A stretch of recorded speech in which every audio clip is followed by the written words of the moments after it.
Bueno, buenos días para todos nuestros seguidores de nuestro canal de Punto de Emancipación en toda América y en España. Estamos con Jorge Animán. Buenos días, Jorge, ¿cómo estás? Hola, ¿qué tal, Diego? Aquí en el confinamiento de Madrid. Bueno, espero que no se te esté haciendo pesado. El pasado video, Jorge, ha tenido una gran repercusión en redes, muchísimas preguntas que nos han hecho llegar y hay una gran cantidad de cuestiones importantes para plantear, pero vamos a intentar hoy centrarnos en algunas y dejar para quizás para un próximo análisis algunas otras de las que ya hemos tomado nota. El otro día hablamos aquí en Punto de Emancipación sobre posibles escenarios que pueden abrirse a partir de aquí, de lo que está sucediendo con la pandemia del coronavirus. La desglobalización aparece como un horizonte posible a observar, donde el virus, el patógeno, la infección sería un producto extranjero del que habría que protegerse. ¿Ves posible un escenario así, donde los gobiernos, los estados empiecen a cerrarse y empiecen a tomar una actitud, digamos, agresiva o refractaria hacia lo extranjero?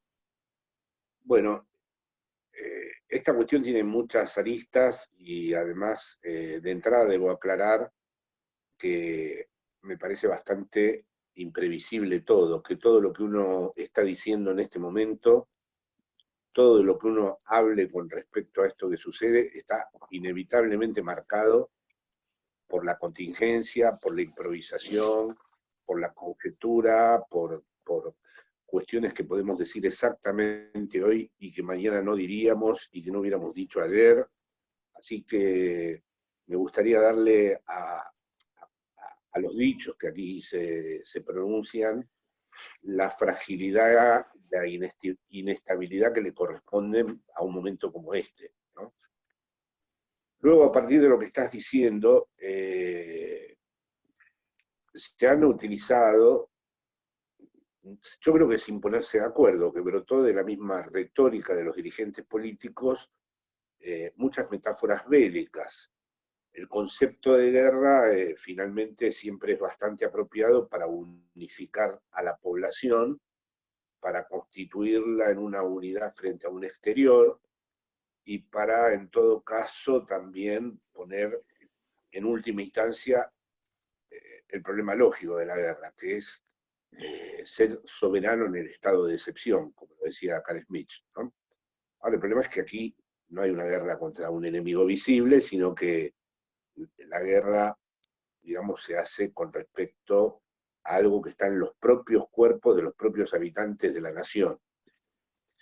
En ese sentido, es una paradoja que hay que habitar y ver cómo se transita. Por un lado, la pandemia es global, pero no puede haber un tratamiento global de la pandemia. Cada estado tiene que tener la suficiente fortaleza simbólica como para establecer de qué manera se hace cargo del tratamiento del virus y de qué manera dispone de una autoridad simbólica suficiente como para, por un lado,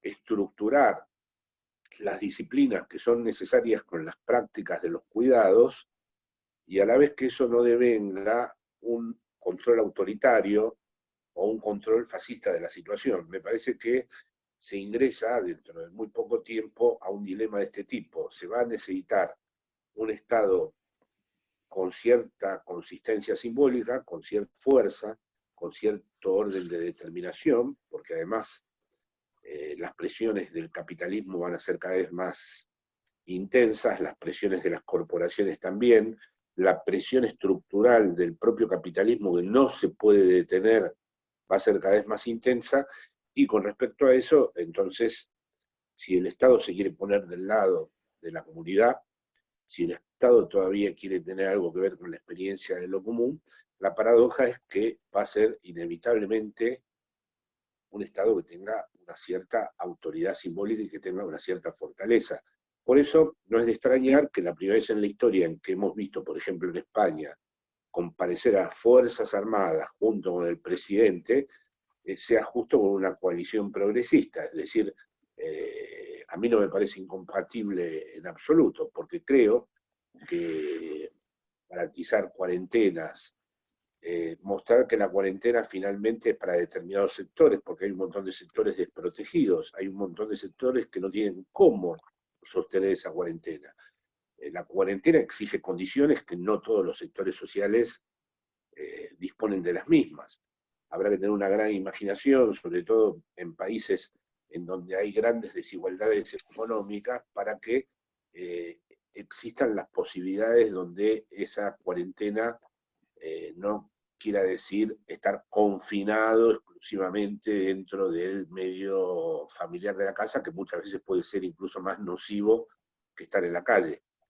Entonces, ha llegado el momento, paradójicamente, de una experiencia popular de los estados, soberana, que por un lado acepte el carácter global de la pandemia, pero que a la vez tenga, como decía antes, una autoridad simbólica importante, y que a la vez la misma, y ese va a ser el difícil equilibrio con el que nos vamos a confrontar en poco tiempo, que eso no se transforme en una captura fascista de la realidad, en una captura autoritaria de la realidad. Bueno, Jorge, nombraste varias cuestiones, me gustaría detenerme en una primero. Ayer se aprobó en España por decreto el seguimiento biogeolocalización de cada teléfono móvil.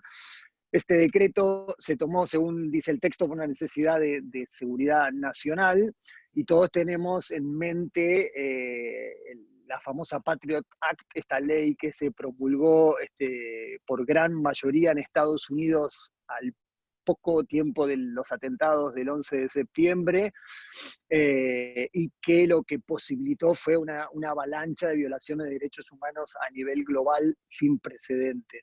La pregunta acá sería, ¿hasta dónde una sociedad debería ceder sus libertades a cambio de la seguridad? Bueno, de nuevo, esto tiene una respuesta paradojal. En primer lugar, claro, si lo hubiéramos pensado esto en la perspectiva histórica de pensamientos como el de Foucault o sus continuadores, en donde fueron muy bien analizadas las nuevas relaciones de poder, los nuevos dispositivos de la sociedad de control, y cómo los propios sujetos se autoimponen en relación a determinadas prácticas del biopoder un control sobre ellos mismos, estaría cumpliéndose eso. Es decir, estaríamos ya en el periodo en donde verdaderamente no es necesaria la sociedad disciplinaria, porque son los propios sujetos los que eligen ellos mismos a través de distintos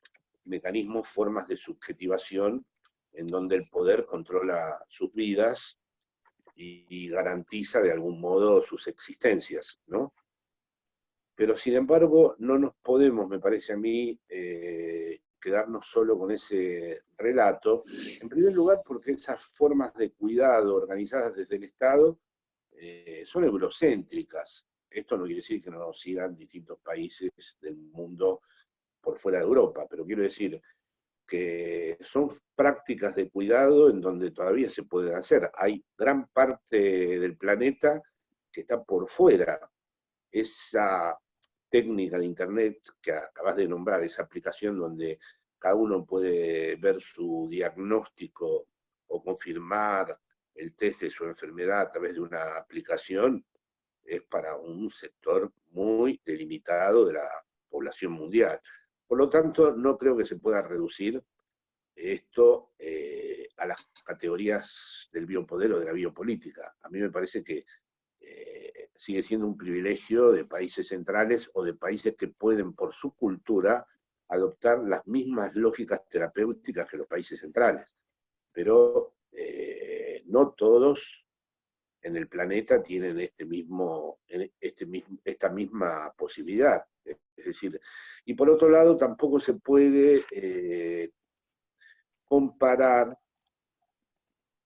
el control que se venía dando en las sociedades capitalistas, donde ya no era necesario, vamos a decir, un poder represivo, porque estaban dando otros dispositivos dispositivos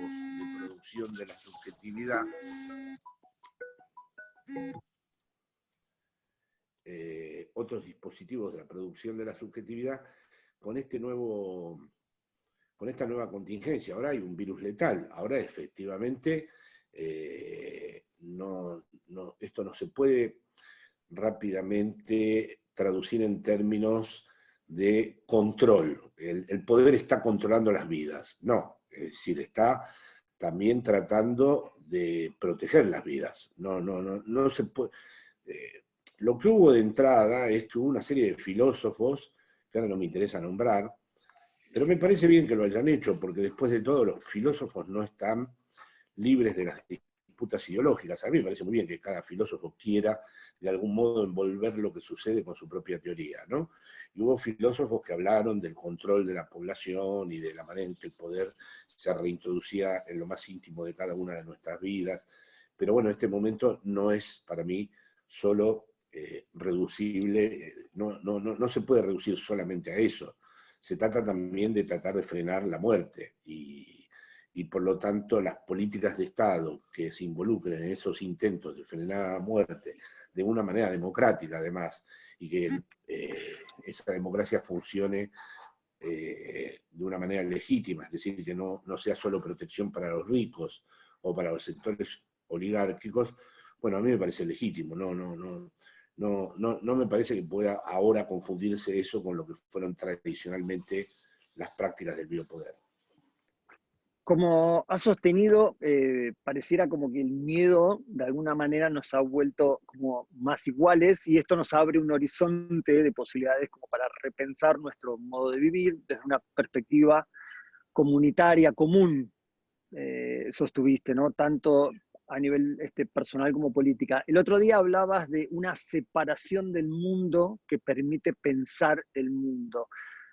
Te lo traigo porque fue algo bastante comentado en las redes y en Punto de Emancipación, y hubo muchas personas que nos pidieron que ampliaras un poco esta idea. Bueno, claro, evidentemente ahí está el otro vector clave del asunto. Yo no pienso que pueda haber una transformación política si esta no está acompañada de una transformación del sujeto. Y pienso que esta es la ocasión, esta interrupción de la vida cotidiana, es una de las posibilidades, o bien, para que el sujeto sea arrastrado por la impotencia, la depresión, el duelo infinito de todo lo que se está perdiendo, incluso de los seres queridos que se pueden perder, incluso la amenaza a la propia vida, o si también es, en la medida de las posibilidades, en la medida de lo que uno pueda sostener en su deseo, una posibilidad de abrirse a lo que quiere decir en cada uno de nosotros la soledad común, es decir, lo más singular que hay en cada uno de nosotros, pero que a la vez inevitablemente compartimos, porque finalmente lo que tenemos en común con los demás es nuestra singularidad. Entonces, ahí es donde te hablé de la palabra meditación, en el sentido no solo de indagarse a uno mismo, sino de indagarse a uno mismo a través de los otros, a través de lo común, a través de las distintas interpelaciones que recibimos de los otros, porque estoy convencido de que si vuelve a haber, cosa que no está garantizada, un cambio político, es un cambio político que va a tener entre sus puntos, entre sus vectores esenciales al sujeto mismo. No creo que pueda existir un cambio que venga solo desde la lógica del Estado o a través de decisiones políticas colectivas que no estén acompañadas a la vez de una gran transformación práctica. La praxis es transformación de uno mismo, en primer lugar. Es decir, a lo que estaba haciendo alusión en la intervención pasada, es a un viejo concepto de praxis, que es un concepto en donde la realidad puede ser transformada, incluso por la teoría, en la medida en que uno se transforma a sí mismo. Gracias, Jorge, como siempre, por tu agudo análisis, y a todos nuestros oyentes y suscriptores que hoy están viviendo su confinamiento. Pueden escribirnos a nuestro canal, comentar, sugerencias, preguntas, aportes, como siempre, todos más que bienvenidos. Un abrazo a la distancia a todos. A Jorge, feliz cumpleaños, que me han soplado por ahí que es tu cumpleaños. Espero que lo pases lo mejor posible.